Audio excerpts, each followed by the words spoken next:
Hello everyone, welcome to my channel. আজি মই আপোনালোকৰ বাবে নতুন ভিডিও লৈ আহিছো আৰু ভিডিওটো আৰম্ভ কৰো বলক। আজি মই আপোনালোকক দেখাম যে তলৰ সিলাইটো যে নবহে কাপোৰত তাৰ ওপৰত আপোনালোকৰ কাপোৰটো আগবাঢ়ি না যায় আৰু ভবিনৰ প্ৰবলেম হ'ব পাৰে বা ওপৰত যেটো সাপ দেখাইছো মই এটো আৰু তাৰ পিছত যেটো খুটাটো আপোনালোকে যে 1 2 দিয়ে এটো দেখিছে এটো যে 1 2 দিয়ে এটো মানে সিলাইটো ডাঙৰ এটা সৰু মিডিয়াম হেনেকুৱা থাকে ন তে একেবাৰে শূন্যৰ তলত নিদিব তেতিয়া হলে আপোনালোকৰ কাপোৰটো আগবাঢ়ি না যাব আৰু আপোনালোকৰ এটো চাই লব সাপটো যদি ফুট বেজিটো অলপমান যদি বেকাও হয় বা ভাঙিও যায় তাৰ ওপৰতো আপোনাৰ সিলাইটো বেয়া হৈ যাব পাৰে আৰু তলৰ সিলাইটো কিহৰ কাৰণে বেয়া হয় এই সাপটো দেখিছে এই যদি ভবিনটো যদি আপোনালোকৰ নতুনো লয় তাৰ ওপৰতো ভবিনটো বেয়া হ'ব পাৰে কাৰণ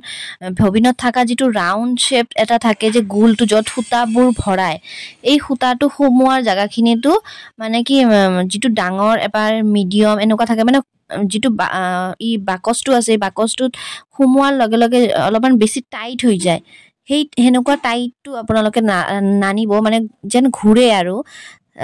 আপোনালোকে টানি টানি চাব যে ধুনিয়াকে ঘুৰিছে না আৰু যেটো মই দেখাইছো অলপমান সৰু চাই এটা স্ক্ৰুপ আছে এইটো দেখাল পালে এটা প্লেট আছে সৰু চাই এই প্লেটটোতো আপোনালোকৰ যদি অলপমান মানে ঘহনি খাই কিবা হয় তেতিয়াও আপোনালোকৰ খুটাটো বাৰে বাৰে কাটি থাকিব তো আপোনালোকে ভবিনটোৰ ভিতৰটো ভালকে চাই লব যেন ঘুৰে আৰু ডাঙৰ সৰু এটো বহুত থাকে আৰু এইটো দেখিছে এইটো আপোনালোকৰ জিৰত নিদিব তেতিয়া হলে আপোনালোকৰ বেয়া হয় আগবাঢ়ি না যায় কাপোৰটো আৰু মই কৰ পৰা মই মেচিন বিলাক লৈছো এইটো মই শপটো দেখাই দিছো আপুনি ইয়াতে সেকেন্ড হ্যান্ড